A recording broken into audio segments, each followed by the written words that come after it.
অসমত গুৰু বুলিলে দুজন ব্যক্তিকেই বুজা যায়। তেখেতসকল হ'ল শ্ৰীমন্ত শংকৰদেৱ আৰু শ্ৰীমন্ত শংকৰদেৱৰে প্ৰপন্ন শিষ্য শ্ৰী শ্ৰী মাধৱদেৱ। শ্ৰীমন্ত শংকৰদেৱ আৰু মাধৱদেৱে অসমৰ সমাজ, অসমৰ সংস্কৃতি, অসমৰ ধৰ্ম সকলোলৈকে সকলো ক্ষেত্ৰতে ইমানেই বেছি অৱদান আগবঢ়াই থৈ গৈছে যে তেখেতসকল দুয়োজনাৰ অবিহনে অসমত যি নৱবৈষ্ণৱ ধৰ্মৰ প্ৰচলন হৈছিল, প্ৰচাৰ হৈছে, প্ৰসাৰ হৈছে, সেয়া কল্পনাও কৰিব নোৱাৰি। কিন্তু তাৰ মাজতো মাজে সময়ে দেখা পোৱা যায় যে অসমত বিভিন্ন ধৰণৰ ধৰ্মীয় গুৰুৰ আৱিৰ্ভাৱ হৈছে আৰু তেখেতসকলক বহু লোকে সমৰ্থন কৰি আহিছে। তেখেতসকলৰ যি নীতি আদৰ্শ বহু সময়ত মানি আহিছে। কিন্তু যিমানেই অসমত গুৰুৰ সৃষ্টি নহওক লাগে, শ্ৰীমন্ত শংকৰদেৱ আৰু মাধৱদেৱৰ ৰচিত চাৰিপুথি বৈষ্ণৱ ধৰ্মৰ এই চাৰিপুথিৰ ওপৰতে ভিত্তি কৰি তেখেতসকলে ধৰ্মৰ প্ৰচাৰ আৰু প্ৰসাৰ কৰি আহিছে। শেহতীয়াকৈ তেনেকুৱা এজন ব্যক্তি আমি দেখা হ'ল প্ৰেমানন্দ প্ৰভু বুলি এজন ব্যক্তি। তেখেতেও তেখেতৰ নিজা মতাদৰ্শৰে সৈতে ধৰ্ম প্ৰচাৰ কৰি আহিছে। আমি তেখেতৰ সাজ পোছাক সদায় দেখা পাওঁ যে বগা ধুতি পাঞ্জাবী, ডিঙিত সেউজীয়া ৰঙৰ বুটা বচা গামোচা, তেনেকুৱা ধৰণৰ ড্ৰেছ পোছাকেৰে সৈতে তেখেত থাকে আৰু বিভিন্ন সময়ত ব্যক্তিজন বিতৰ্কৰ মাজতো সোমাই পৰে। কেতিয়াবা দামী অডি গাড়ী লয়, কেতিয়াবা তেখেত উচ্চ আসনত বহি থাকে, তেখেতৰ শিষ্যসকলে নিম্ন আসনত বহিবলগীয়া হয়। এনেকুৱা লাগে যেন তেখেত সাক্ষাৎ ভগৱানৰ অৱতাৰ আৰু তেখেতেই এই সৃষ্টি স্থিতি প্ৰলয় তিনিওটাৰে কাৰণ। এই কথাটোৰ ওপৰতে ভিত্তি কৰি যিহেতু অসমৰ লোকসকলৰ মন আৰু মগজুত এটা কথাই সোমাই আছে যে আমাৰ গুৰু দুজন শ্ৰীমন্ত শংকৰদেৱ আৰু মাধৱদেৱ। যিসকল ব্যক্তিয়ে প্ৰেমানন্দ বুলি ব্যক্তিজনৰ মতাদৰ্শক সমৰ্থন নকৰে বা তেখেতৰ লগত যোগাযোগ নাই, তেখেতসকলে প্ৰায়ে সেই নতুনকৈ আৱিৰ্ভাৱ হোৱা গুৰুজনক অৰ্থাৎ প্ৰেমানন্দ বুলি যিজন ব্যক্তি তেখেতক সমালোচনা কৰি থকা দেখা যায়। কাকতালীয়ভাৱে প্ৰেমানন্দ বুলি যিজন গুৰু, তেখেতৰ চেহেৰা হিন্দী চিনেমাৰ মিথুন চক্ৰৱৰ্তীৰ চেহেৰাৰ লগত মিল আছে। ফলত বহুতে তুচ্ছ তাচ্ছিল্য কৰি তেখেতক মিথুন চক্ৰৱৰ্তী বুলিও উপহাস কৰা দেখা যায়। ধৰ্ম প্ৰত্যেকৰে ব্যক্তিগত কথা, কোনে কি ধৰ্ম পালন কৰে সেয়াও ব্যক্তিগত কথা।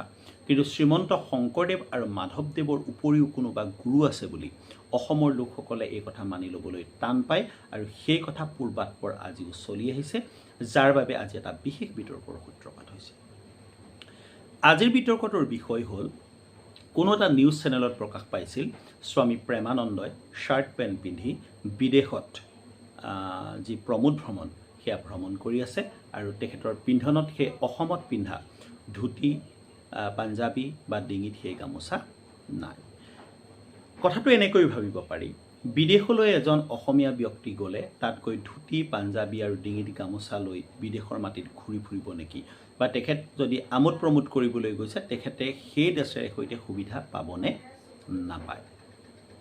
ধৰ্ম প্ৰত্যেকৰে যিহেতু বিশেষ ব্যক্তিগত কিছুমান বস্তু, গতিকে ধৰ্ম কোনে কেনেকৈ পালন কৰে সেইটো এটা বেলেগ কথা।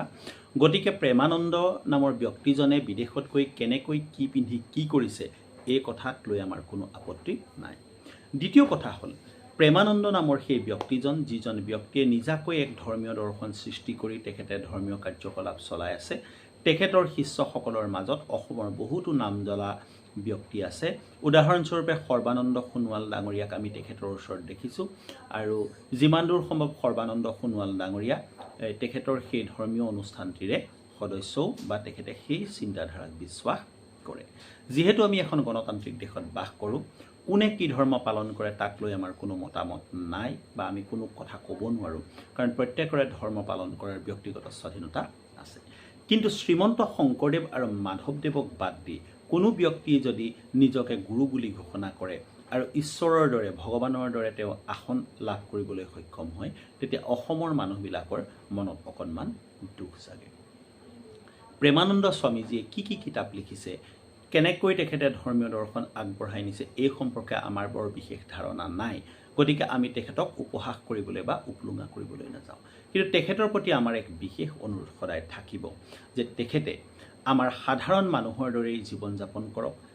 শ্ৰীমন্ত শংকৰদেৱ আৰু মাধৱদেৱৰ নিচিনা দুজন গুৰু থাকোঁতে, যাক আমি মাজে সময়ে জগতগুৰু বুলিও কওঁ, এই জগতগুৰু দুইজনাৰ নীতি আদৰ্শ তেখেতে প্ৰচাৰ কৰক প্ৰসাৰ কৰক তাত ক'বলগীয়া কোনো কথা নাই কিন্তু তেখেতে ভগৱানৰ আসনত বহাৰ দৰে বহি শিষ্যসকলক তলত বঢ়ুৱাই নীতি শিক্ষা দিয়াৰ নিচিনা কামবিলাক কৰাৰ বাবেই তেখেত আজি সমালোচনাৰ পাত্ৰ হৈছে তেখেতে বিদেশত গৈ কি কাপোৰ পিন্ধিছে কেনেকৈ আছে তেখেত পৰিয়ালৰ লগত গৈছে কি প্ৰমোদ ভ্ৰমণ কৰিছে সেই সম্পৰ্কে অসমৰ ব্যক্তিসকলে কোনো কাৰণতে তেখেতৰ লগত মাথা নামাৰে কাৰণ তেখেতৰ ব্যক্তিগত জীৱনক লৈ অসমৰ মানুহ মুঠেও কোনো ইচ্ছুক বা অনিচ্ছুক নহয় কিন্তু আমি আশা কৰিম প্ৰেমানন্দ ডাঙৰীয়াই শ্ৰীমন্ত শংকৰদেৱ আৰু মাধৱদেৱৰ যি বিশ্বৰ বৰণীয় দৰ্শন সেই দৰ্শনকে আগবঢ়াই লৈ যাব তেখেতে এটা নিজস্ব মতাদৰ্শৰ সৃষ্টি কৰি লৈছে সেইটো এটা বেলেগ কথা কিন্তু তেখেতৰ গোটেই মতাদৰ্শৰ ভিত্তিটো শ্ৰীমন্ত শংকৰদেৱ আৰু মাধৱদেৱৰ সেই ধৰ্মীয় দৰ্শন হওক তেখেতে সাধাৰণ মানুহৰ দৰেই শ্ৰীমন্ত শংকৰদেৱ আৰু মাধৱদেৱে যিদৰে সাধাৰণ ৰাইজৰ মাজত সোমাই ধৰ্মীয় দৰ্শন নিজৰ প্ৰচাৰ কৰিছিল ঠিক তেনেকৈ প্ৰচাৰ কৰক আৰু তেখেতে সমাজৰ বাবে ভাল ভাল কাম কৰি অন্তত আদৰ্শ দেখুৱাই দিয়ক যে শ্ৰীমন্ত শংকৰদেৱ আৰু মাধৱদেৱৰ বাবেই তেখেতে আজিও কাম কৰি আছে আৰু তেখেতসকলৰ দৰ্শনকো তেখেতে সন্মান কৰিছে Thank you very much. Please stay connected. Keep watching my videos and don't forget to follow, share and comment.